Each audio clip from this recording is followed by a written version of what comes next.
The first time Karen looked at me like that, I nearly dropped the wrench. Not because she was loud about it, or because she said something obvious. It was the quiet way her eyes stayed on my hands as I tightened a bolt, like she was watching more than the bed frame.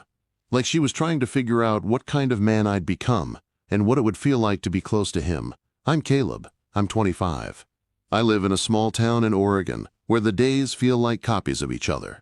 Pine trees, lake water, the same diner, the same faces. I'm a freelancer who fixes things. I build shelves, repair decks, patch roofs, assemble furniture people, order online, and regret the second it shows up in 5 heavy boxes. It is not glamorous, but it keeps my bills paid and my mind from wandering too far. My mom passed 2 years ago, and after that I stopped chasing anything that felt like it could break me. I kept life simple. Work, home, repeat.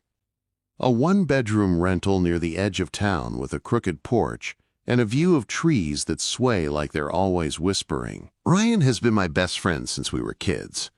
We used to fish at the lake and sneak sodas from his mom's fridge and stay up too late in his basement playing video games. Ryan got out. He made it big. He is an aerospace engineer in Atlanta now, the kind of guy who talks about launches and deadlines and airports like it's normal. Last Friday, while I was sanding down a table for a client, my phone buzzed. Ryan texted me, "Hey man, Mom got this old wooden bed frame. Says she'll assemble it herself, but she's 48. Can you help? I'll pay you." I laughed out loud in my workshop. Karen had always been stubborn. She was the mom who could carry grocery bags in one trip, the mom who fixed her own sink, the mom who yelled at us for tracking mud inside, and then made us grilled cheese anyway. I texted him back, "No payment needed. I'll swing by." I told myself it was no big deal. It would be good to see the house again. It would be good to feel like a kid for an afternoon, even if just for a second. So that evening I grabbed my toolbox, climbed into my beat-up truck, and drove 10 minutes toward the lake. Karen's house still looked the same. Cedar siding, big windows, a porch swing that moved with the wind like it was breathing. The sun was going down, painting the lake orange and gold. The whole place felt like memory. I knocked, and the door opened almost right away. Karen stood there in a dark green t-shirt and faded jeans. Her curly hair was tied back in a loose knot, a few strands falling around her face like she'd stopped trying to control them. She smiled, and something in my chest pulled tight. She didn't look like a different person. She looked like Karen. But I did not feel like the same kid. "Caleb," she said, and her voice was warm like she'd been saving it for me. "God, you're all grown up." She pulled me into a quick hug, and I caught a soft scent of lavender. It hit me so hard it almost made me dizzy. Like a doorway back to being 15 and sitting on her couch with greasy hair and a sunburn, laughing at something stupid Ryan said. But my hands were bigger now. My shoulders were broader. My life was heavier. And when I stepped back, she didn't feel like someone's mom. She felt like a woman. "Hey, Karen," I said, trying to sound normal as my toolbox clunked against my leg. "Ryan said you're fighting a bed frame." She laughed, soft and easy, and waved me inside. "You sound like him." "Come on, it's in the bedroom." I followed her through the living room, past the old couch where Ryan and I used to crash, and into a bedroom I'd never really been in before. The room was calm. Light walls. A couple watercolor paintings.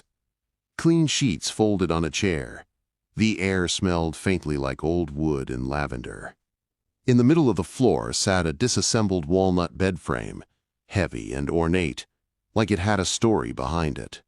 I set my tools down and crouched, sorting pieces and screws, already picturing how it all fit together.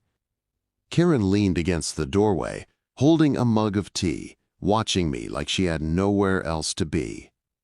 "Still good with your hands?" she asked, tilting her head. I looked up and grinned, trying to keep it light. "Hope so. I haven't broken anyone's house yet." She chuckled, and that sound hung in the air a little too long. I went back to work, sliding a side rail into place, tightening the first bolt. The room was quiet, except for the metal turning and the soft creak of the floor when she shifted her weight. Then she said, your mom would have been proud. My hand paused on the wrench. It still hit like a punch hearing my mom brought up out loud. Most people in town avoided it now like they were scared it might crack me open. But Karen said it like it was safe to say, like it was safe to feel. I swallowed. Yeah, I managed, forcing a small laugh. She'd probably say I'm wasting my life on furniture. Karen didn't laugh with me. She stepped a little closer, not all the way, but enough that I could feel her presence more. She'd say you're still finding your way, she said. And that's okay. I stared at the bolt like it had become interesting. I didn't trust myself to look at her too long, so I focused on the bed frame. I lined up the next piece, slid the screw in, and tightened it down until the wood pulled snug. Solid. Clean. No wobble. Karen watched every move like she was learning something. The longer I worked, the more I felt that strange shift. Like I was building more than a bed. Like every click of metal and wood was bringing something closer. Something I didn't have a name for yet. After an hour, the frame was mostly standing.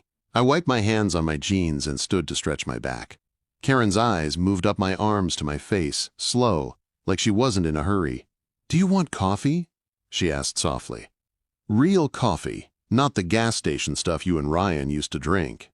I smiled, grateful for something normal. "Yeah," I said. "That sounds good." She left the room, and I stood there alone, staring at the half-built bed.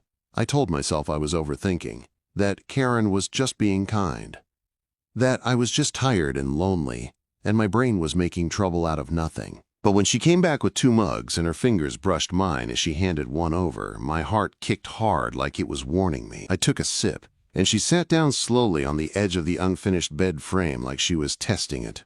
The wood creaked once. She looked up at me, eyes calm, voice low. "You should try it," she said. I blinked. "Try what?"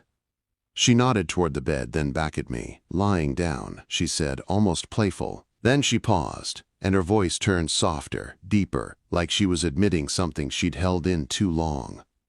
"With someone," she added. Her gaze didn't move as she said the last part. "Like me." My mouth went dry. The room felt smaller.